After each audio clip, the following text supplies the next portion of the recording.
ഇന്ന് രാവിലെ കഴിക്കാൻ ഇഡ്ഡലി നല്ല അടിപൊളി സാമ്പാറും ആയിരുന്നു കേട്ടോ. സാധാരണ എന്നും വൈകുന്നേരമാണ് ഞങ്ങൾ വായി നോക്കാൻ പോവാറുള്ളത്. പക്ഷെ ഇന്ന് നേരത്തെ തന്നെ പോകേണ്ടി വന്നു. ദൈവമേ, ഈ പെങ്കൊച്ചിതാ ചിരിച്ചിരിച്ച് സ്റ്റക്കായിട്ടേക്കണ്. നാളെ ബാഹുബലി അല്ലേ? ബാഹുബലി അല്ലടി, കട്ടപ്പേന്ന് അച്ഛൻ. അത് പിന്നെ ബാഹുബലിയും വാബുബലിയും തമ്മിൽ ക്ലാഷ് ആയതാണ്. അപ്പൊ പറഞ്ഞു വന്നത് കർക്കിടക വാബുബലി ആയതുകൊണ്ടുള്ള സാധനം മേടിക്കാൻ പോവാണേ.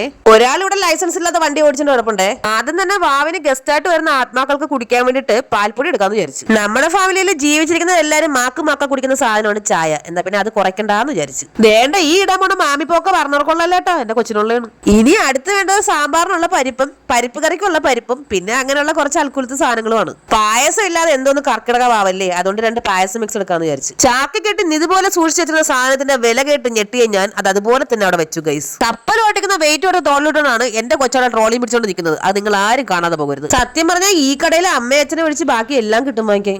എന്റെ പൊന്നു ചെറുക്കാൻ ലൈസൻസ് ഇല്ലാത്ത വണ്ടിയാണ് നിന്റെ കയ്യിലിരിക്കുന്നത്. ഈ കടയെല്ലാം കൂടെ ഇടിച്ചു പൊളിച്ച് ഇടരുതേടാ. കട മിക്കവാറും മൊത്തത്തിൽ ഇടിച്ചു നിരത്തും. ബില്ലിംഗ് സെക്ഷനിലെ കൊച്ചു ബില്ലിടുന്നതിന്റെ സ്പീഡ് കണ്ടിട്ട് മിക്കവാറും ഇവിടെ ക്ലീനിങ്ങിന് വേറെ സ്റ്റാഫിന്റെ ആവശ്യം വരില്ല, ഞാൻ തന്നെ നിൽക്കേണ്ടി വരും. അങ്ങനെ ഷോപ്പിംഗ് കഴിഞ്ഞ് കണ്ണന്റെ പൈസ കംപ്ലീറ്റ് തീർന്ന സന്തോഷത്തില് ഒരു ജ്യൂസ് കുടിക്കാന്ന് വിചാരിച്ചു. അവിടെ നിന്ന് ഞങ്ങൾ നേരെ പോയത് പച്ചക്കറി കടയിലോട്ടാണേ. പച്ചക്കറി ഇല്ലാതെ സദ്യ ഒരുക്കാൻ പറ്റില്ലല്ലോ. പച്ചക്കറി മെഡിക്കൽ സെക്ഷൻ അമ്മയുടേതാണ്, അതുകൊണ്ട് തന്നെ അമ്മ അവിടെ കമ്പിയിൽ തൂങ്ങി കിടപ്പുണ്ട് കേട്ടോ. അത് കഴിഞ്ഞിട്ട് ഞങ്ങൾ നേരെ പോയത് ആയിരമുള്ള ചന്തയിലാണ്. ഞങ്ങള് ബാബുബലിക്ക് നോൺ വെജ് ഒക്കെ വെക്കാറുണ്ട് കേട്ടോ. ചില ആളുകൾ വെജിറ്റേറിയൻ ഫുഡ് മാത്രമായിരിക്കും ഒരുക്കാറ്, ഞങ്ങൾ പക്ഷെ നോൺ വെജും വെക്കാറുണ്ട്. ഇനി എത്രയൊക്കെ കഷ്ടപ്പാടാണെന്ന് പറഞ്ഞാലും വാവിന് ഭക്ഷണം ഒരിക്കലും മാത്രം എന്റെ ഹസ്ബൻഡായ കണ്ണൻ മുടക്കാറേ ഇല്ല കേട്ടോ. പിന്നെ തിരിച്ചു വരുന്ന വഴിക്ക് വടയും ചായയും കുടിച്ചേ. ചായ കുടിക്കുന്നതിനിടയ്ക്ക് ഫ്യൂസ് പോയ ബൾബ് പോലെ എന്താ ഇരിക്കുന്നതെന്ന് വെച്ചാല് എന്റെ 1500 രൂപ ATM-നകത്ത് കുടുങ്ങിപ്പോയി. വീട്ടിൽ വന്നിട്ട് അമ്മ വൃത്തിയാക്കുന്ന ഈ മീനെല്ലാം നാളെ വാവിന് സദ്യ ഒരുക്കുമ്പോൾ വയ്ക്കാനുള്ളതാണ്. ഫ്രൈ ചെയ്യാനുള്ള മസാല എല്ലാം പുരട്ടി അങ്ങ് ഫ്രിഡ്ജിൽ വെക്കും. ഈ മസാല തേച്ച് പിടിപ്പിച്ചുകൊണ്ടിരിക്കുന്നത് ചിക്കനാണ്, ചിക്കൻ ഫ്രൈക്ക്. അത് നാളത്തേക്കാണ്. ഇനി എന്താണ് വെട്ടി കൂട്ടുന്നതാണെങ്കിൽ ഇത് ബീഫാണ് കേട്ടോ. ചിക്കനും മീനും ബീഫും എല്ലാം അടങ്ങുന്ന സ്പെഷ്യൽ സദ്യയാണ് കേട്ടോ നാളെ.